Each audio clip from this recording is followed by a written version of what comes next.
All right, everyone, welcome to Simply Bitcoin, the channel that breaks down all the daily Bitcoin news from Twitter, the daily fail, the meme review, the software releases, the websites by plebes. We've got it all. Drop us a like and subscribe. And today, our special guest is Jesse Berger, author of Magic Internet Money.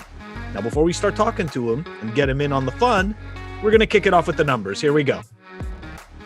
All right, we are currently sitting at a block height of 669,129. The current Bitcoin price, 37,070. Chain rewrite days, 593. The total lightning capacity, 1,068.04 BTC. Bitcoin versus gold market cap, 5.91%. And sats per dollar, 2,698. Numbers are looking good, but I feel like I jinxed it once I got the new Satoshi. He hasn't been able to cluck, man. It's been half clucks. It's been kind of He's been a very disappointing new Satoshi, to be honest. It's been very disappointing. For anyone who's new to the channel, Satoshi, the Bitcoin chicken, clucks only when the price of Bitcoin reaches an all-time high, which is not to date, but it'll come very soon. Phil, it's time for it. The daily fail. Our buddy, fellow Bitcoiner at M_BTC, tweeted this fun little piece out. So you know, Craig writes, we always dump on him because he pretends to be Satoshi and he just keeps getting busted for being a fraud and a scam, and he's just ridiculous. So here's another example of fraud and scam and just ridiculousness. So CSW, I chose SourceForge for a reason. It was not supposed to be a community project. Satoshi, PM or email me your SourceForge account and I'll give you access. That's great. Any help is really appreciated. So we often see this great disparity between Craig Wright, who pretends to be Satoshi, and all of the emails and the Bitcoin talk chats with actual Satoshi. They seem to be either he was either he was on the meds before or he's on the meds now. I don't. That's why, to me, I have a very difficult time believing that these two people are, in fact, the same person. So, yeah, he is not Satoshi, and it's just absolutely hilarious. Another wonderful example of how Craig Wright just sucks and is completely full of shit. Man, it's amazing, because it's just more and more evidence, points that he's not. But it's kind of sad, man. And they keep it going. They keep the lie going. I don't know how long it's going to last. Anyways, Jesse, do you have any thoughts on fake Satoshi? I'm just amazed that someone would continue to spend so much time and energy and resources to keep pretending to be someone that he's clearly not. Why? Just give it up already. Go pack it up. Go home. No one gives a flying. You know what I'm going to say about you. But you're right. You're absolutely right, man. It's absolutely crazy. It's going to culminate into something, and I have the popcorn ready. Yeah, pretty. It sucks because there's casualties, but it's kind of entertaining. Anyways, Phil, it's time for the daily meme review. All right, everybody. The meme for today is brought to us by Goon. I have to start it very quickly. It's moving. We missed the boat with Bitcoin, but this time it's different. I'm going to buy Ethereum. Cool. I'm going to get some rip. Don't forget about Litecoin. Buy me some silver. Of course. And y'all can invest in EOS. Come on, right? I hear you. But remember, Cardano is really good. Totally. But what about IOTA? I heard it's at the far. True, but don't forget to hedge cash. Smart. I'm all in. Nice. Vitron is huge for sure. Bullish.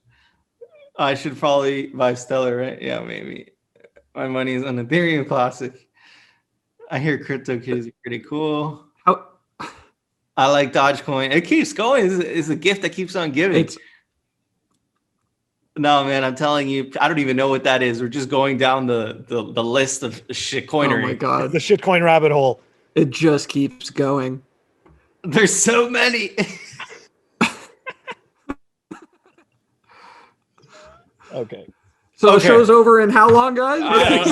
I'm gonna deduct points because it's just stretched on.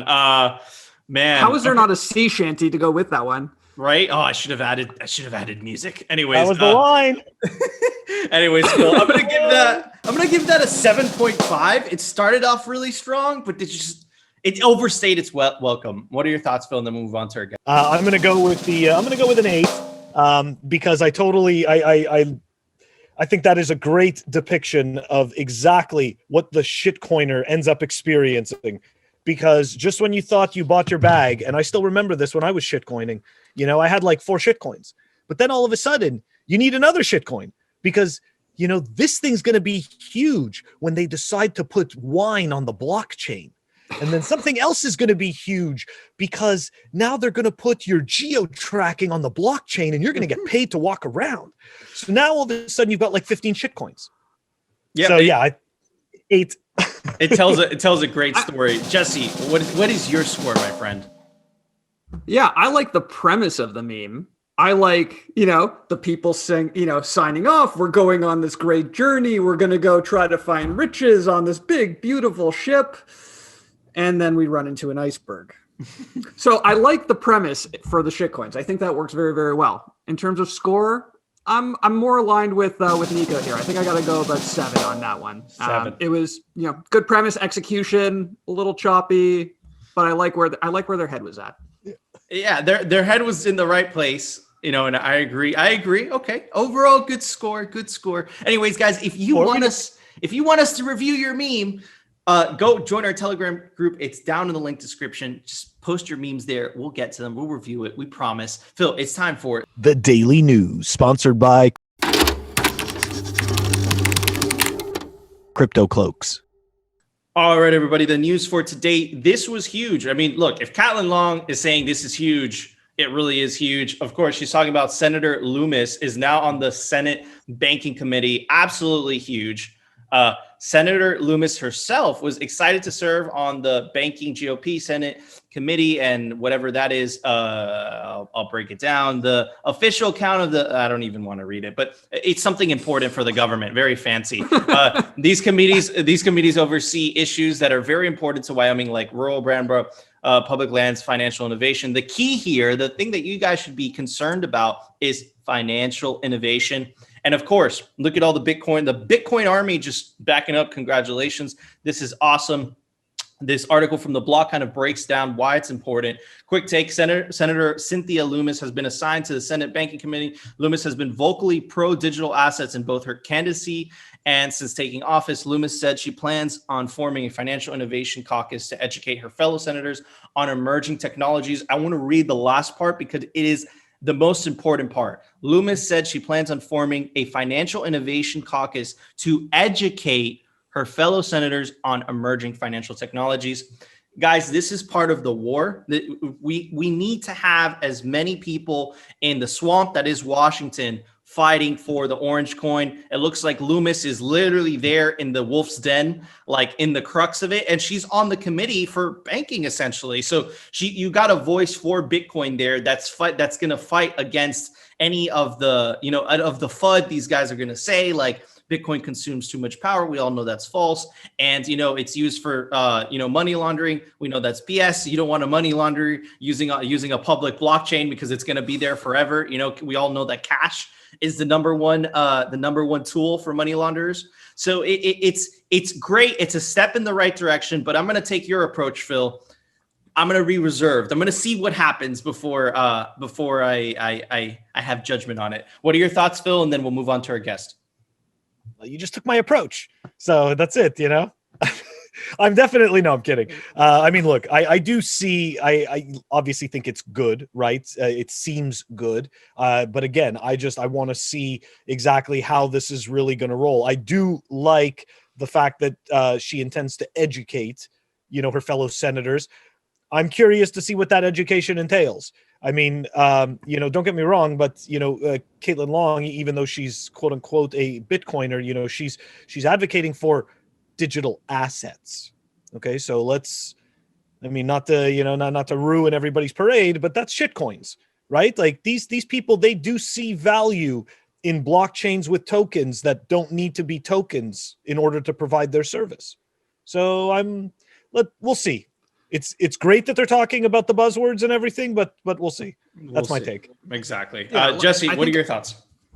I mean, I think as Bitcoiners, we prefer everything to be black and white because we tend to cut right through a lot of the BS and see Bitcoin for what it is, as that, beacon of light, this beacon of hope that is here for us.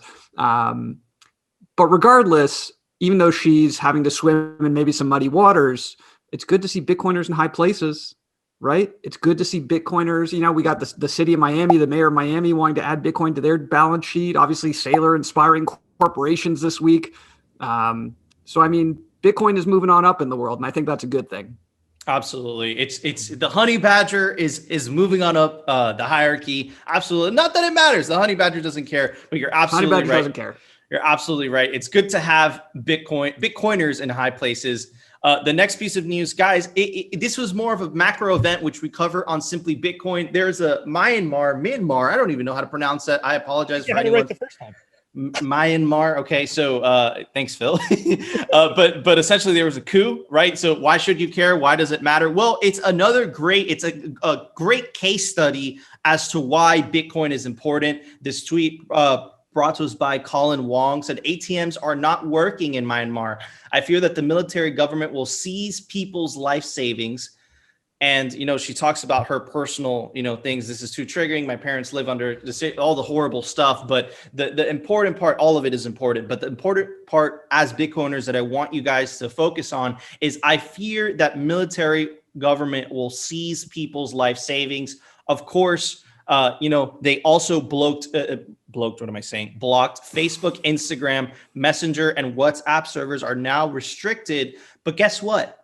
They could pull down the internet. They could seize people's life savings, but guess what? They can't seize. They can't seize Bitcoin. And just a reminder, guys, you don't need an internet connection to connect with the Bitcoin blockchain. You have this example with Blockstream satellites. They have satellites in space right now that are essentially, I'll just read the description. The Blockstream satellite network broadcasts the Bitcoin blockchain around the world 24/7 for free, protecting against network interruptions and providing areas with reliable and providing areas without reliable internet connections, which a great example of that is Myanmar. So the people of Myanmar, unfortunately, they got hit with this coup, but if they had their savings in Bitcoin, not only will they be protected from anything nefarious that the government is up to, but they could actually even be sending transactions, if they have the Blockstream satellite up and going. You don't need any special equipment, right? You do need a little bit of technical know-how, but with a DirecTV satellite dish, you could get that up and going. I saw El Sultan from Venezuela get that up and going. Phil, what are your thoughts? And I want to hear our guest after that. I just still can't get the image out of my head of the military person there with the patch on his or her arm, and it kind of looked like a sticker that was falling off. Like, I don't know why. It just kind of looked like a sticker that's falling off. Keep that right off. I don't know why. It's just, look, these people, they're gonna. I don't know what they hope to accomplish with what they're pulling. I mean, obviously, it's more control and consolidation of control and power and all that, but at the end of the day, all that's going to happen is people are going to find a way to escape that tyranny. And especially with the fact that we have the internet today, and they can try as much as they want to block it all out. I don't think they will be able to censor the entire country. They're going to try, but you know what? I think that people's wills are a little bit stronger, and now they actually have a weapon in the financial system that they can use, like Bitcoin. Absolutely. It's this unseizable asset, no matter how much the government cracks down. Jesse, what are your thoughts? This is another country and another reason that, these people just had a fire lit under their ass. Like, holy shit, I should probably check my wealth. I got to take possession. It's just another reason to be self-sovereign, especially with your money, which is the only thing you can really take with you if you're going to up and, have to flee your country. So it's a big, advertisement for Bitcoin. And I got to ask, are we going to show that girl working out, doing her exercise influencer video as the coup was taking place?